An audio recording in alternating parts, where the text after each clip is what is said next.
Alright, what's up YouTube? Using my GoPro, decided to go ahead and record this video finally. And there she is. That's exactly what this whole video is about. This bike. It just got done getting an oil change with my brother. Took a couple hours, don't know why. Well, oh yeah, no, the brand new bike stand or lift I bought can't even fit underneath this bike. Well, it'll fit, but we have to lift up we have to pick up the back just to get it to fit. But with the stand, can't do an oil change because it fits right where the bolts are at and the oil filter, no matter which way you put it. So hopefully I'm getting this centered. I'm trying to keep it in front of my face so I can tell where I'm pointing the GoPro. I'll have a preview. It's only GoPro Hero 4 Black Edition, but anyway, so it is a 2010 Honda Interstate VT1300CT CTA. Got a really good deal from a dealership, which is shocking. That you can actually get a good deal from a dealership. It's got done riding as well from lunch and stuff. Hi. But it's very shiny, clean. It's got a few defects, such as this fucking disgrace right here. Previous owner decided to put a Harley Davidson sticker on it when it clearly says Honda right there and Honda right there and on the opposite side. So I was able to get access to this fender.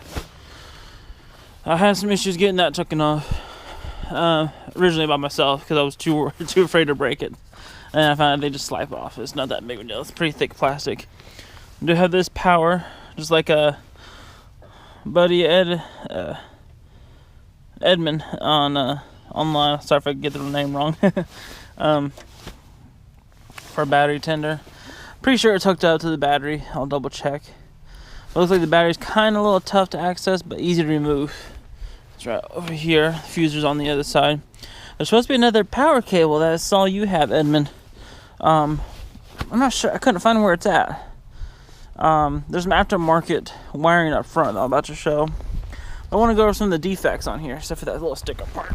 I only paid $42.50 for it, which isn't bad. Got it from a dealer. Of course, only put $1,000 down. That's all I had. I couldn't wait any longer. I was staring at this bike for a long time. But the tank has some hail damage. Not much. There's another one somewhere on this side. Can't remember. And then this line. I'm not sure how that happened. And then the mirrors, which I'm going to replace. This got some bad scraping right here. I'm not sure how that happened either. But so it's got some minor defects. But man, this ride's smooth. And now that I replaced the oil, man, that oil in there, I'm glad I did, because it was black. It was not a good color. And now the engine braking now much smoother. It doesn't cry as much as it was before. But this is the aftermarket wiring. There's a switch here for something. Probably some header lights or something. My brother was telling me whoever did that cabling did a shit job, where he just cut it off. Stupid tape. But at least nothing. Goes up here to absolutely nothing. No external wires except for here. But it still goes to nothingness. So, well, it looks like, maybe there's some back in here. But anyways, so the other thing is, so that's off, is I want to get a handlebar lock. Keep that quiet, because I have to go to a Honda dealership, which is like an hour ride from here, which I will when it gets warmer. Get that replaced, or a new one, new key. Also, I'm storing it in this nice cover I bought. I keep it secure with, by the way, I keep the bike secure with brake lock, a towing chain, goes up to my basketball goal, my mom's garage. But this chain's rated for 20-ton, back tire, front tire, nice strong padlock. But this cover, I really hope this is coming in the video nicely.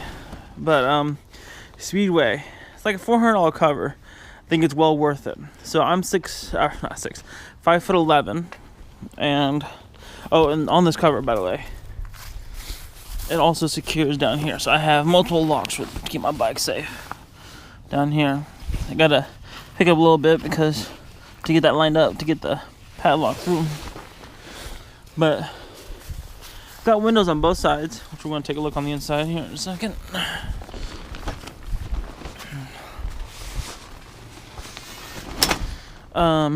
It's got windows on both sides. This is the Touring edition, so it's wider than the Sport and much longer. But as I'm 5'11", hopefully it's bright enough in here, but it's got windows on both sides over here. So, pretty nice and very heavy duty Velcro. All the seams have extra tape to them. Helps them water resistant. When I first got it, or when I bought it, got it in. By the way, inside I can stand straight up, and I'm 5'11", so that's the point I was making about my height. Got home, already pitch black. So I put this thing together in about an hour in the dark. Went to Lowe's, got some foot-long stakes. Looks like I need to already hammer them down a little bit more. Maybe. And some tent rope. 100 feet worth, but I didn't put that much down, obviously. Helps them extra tight down, makes it nice and secure, because sometimes we get some really heavy winds, even during the winter here. And it's held up nice. And literally 10 minutes after I got this thing done, getting the final padlocks, I had to go all the way back to get on the padlock so I can lock the outside. What was it saying?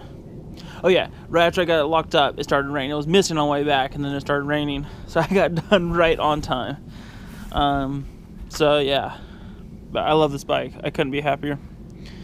I need to get a new oil filter.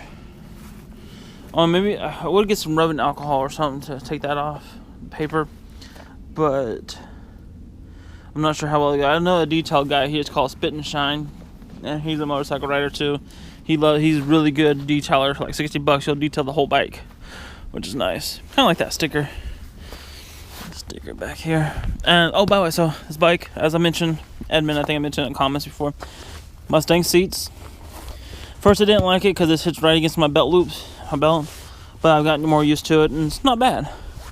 I don't like this. It's got a tear. It's another defect of this bike. It's got a tear back here, but it's not horrible. I want to take the back seat off. I don't like the way that looks. I really want just the seat and the fender. That's what I really like. This is okay. This ain't horrible. I don't mind that, but I really don't want. I really like just my seat, fender, and that curve, looking sexy, you know. And unfortunately, the previous owners, you can tell, got rid of the saddlebags. So I gotta buy some of those. I really want saddlebags. I think it looks nice on this bike. Thanks to Edmund for letting me see how yours is, and plus everyone else is online. So it's not just you, man. But I like your review. How you did the nice, very detailed walk around, which is what I'm doing. Another defect. This was a little scrape right here. So like the weird defects, I'm not sure how this guy, who was owning it, guy or chick, whatever, got these. It's like really weird. Everything else, it works flawlessly. I'm not a huge fan of the leeway on my throttle. My brother says it's supposed to be. It's fine. I don't like it. I want to get some leather straps over here on the brake and shifter or clutch, whatever, clutch handle. That way, when I put my hands on, my hands are already warm from the winter gloves. It doesn't suck out all the warmth out. So some leather straps we can put around those. It look not too bad. I want to get some of those sometime. But yeah, I absolutely love this bike. It got 34,000 miles on it, but for a Honda, that ain't nothing. Still a baby. Came from so this was a big league because that's obviously 1300cc. Came from my first bike, was my last bike, which I gave to my brother. Was an 81 CX500C. So coming from 500 to more than twice or 2.5 times more larger motor, and I can handle just fine. The big wheelbase, getting a little bit used to the wide turn or the wider turn radius. When I first did the test ride, I already scraped the left sideboard floorboard, going on a big U-turn on the highway. Not on the highway, but underneath the overpass to get back to the Indian motorcycles. Obviously, it was used. That's where I got it from. Dream Machines, which Brad, man, he was a really cool guy. He didn't put no pressure. That's what I really like. I like salesmen like, hey, I know exactly what I want. Just let me look through it. Let me ride it. And he's cool. Yeah, man, I don't care what you buy. I don't care if you buy anything or not. I just want to just chill, chat, whatever you want. He was a really cool guy. But really the biggest thing that drew me to this bike is that chopper look, the cruiser style. Come on, not chopper, but the forked out front and the teardrop tank. Man, that tank and nice little sharp edge is nice.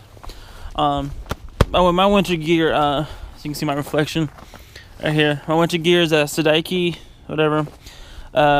Jacket, it's waterproof. It's got an insulated layer, so it's really nice. Got the insulated layer, and then I got the built gloves, and I have a built helmet. Unfortunately, they're Cycle Gear brand, but the helmet I'm not liking too much anymore. It has too much wind, and for the summer it might be not bad, but it's also a very noisy helmet. I'm thinking about, I want to get a power commander eventually for this bike. Well, not eventually, I will. Well, yeah, eventually. When I want to replace, I want to put a power commander, the FI 2000. I want to put that in here. And then I'm tempted to get the Vance & Hines slip-ons. I love the way this bike already sounds. Don't alter it. My ears already ring. I have a permanent ring in my ears without even riding. I've always had that my whole life, but now it's getting louder and louder since I've started riding motorcycles. But I wouldn't mind the Vance & Hines. I love the way they sound. They sound amazing, a good meaty sound. So thinking about doing that. But yeah, that's my bike. I love it to death. Couldn't be happier. I love riding this thing in the freezing cold. I'm willing to deal with a little bit of pain from the coldness until I get more heated gloves, more winter gear. I'm just wearing jeans and tennis shoes when I ride. Just gotta do a little bit at a time because I'm already in pretty much create enough debt on my credit card. Just pay it off. Which only take about a month or two to pay off. Not a big deal. But yeah, I'll have this bike paid off by July easily. So I love it. This is my pride, my joy. Oh, I do plan on doing so the upgrades I do, obviously. I want to get saddlebags. I want to get a sissy bar bag for when I travel. Because by next August, I plan on riding it all the way to Cincinnati. I'm going to warm up, go to Salina, Kansas, which is from Wichita, about an hour ride. Then I want to ride that back. Go to do that a couple times in one weekend. Then I want to go to Emporia, which is about an hour and a half ride. And then after that, I want to do Kansas City, which is a 3 hours. And then after that, I want to go to Denver, which is about a 5 hour ride. So grand total 10 hours, but I need for the Colorado, I may stay overnight. I'm not sure. But I'm prepping to go to Cincinnati because where my brother lives in Cincinnati, it's 800 miles, 13 hours. And I'm going to do a straight shot. It's not that smart. I want to take plenty of breaks. When I get gas, take like a 30-minute break, so it's going to take much longer than 13 hours to get there. But that's my plan. It's going to be during the summer, so I got to make sure I stay hydrated and get a Camelback. So I have water. Very crucial. And I like your idea on Edmund getting the water bottle right here. That is a great, perfect spot. I think I'm going to do that as well. Because, yeah, there's not much room. Definitely going to get a RAM mount up here. I want to probably route that power cable up here for the RAM mount. And have a charger up here, and then get a waterproof case for my phone so I can have the GPS and then up through here. Or I want to have a tank bag and then kind of empty. I think I'm running low. I haven't gauged it really yet. It's about 160 miles I get on this tank. I have gauged that because the first Saturday was 65 degrees, perfect riding weather. I was riding for 180, 160 miles in one day, just day after I got this. But yeah, those are my mod plans. Oh, yeah, also underlighting, but I'm not sure if I'm going to be able to do that with only one power cable that I can find. I'm not sure if I can add more or not. I'll have to look. I'm not going to do too much wiring modding. I'd rather just leave that alone because with the computer system, I don't want to mess with that. But yeah, I love it. Great cover if you don't have a shelter or a storage unit to put this in a garage or whatever. I'm already recommending this cover. I think it's a good purchase. Haven't had a real true storm, haven't had true snow yet with it, but I'm pretty confident in already. So, deuces. Hope you enjoy. Peace.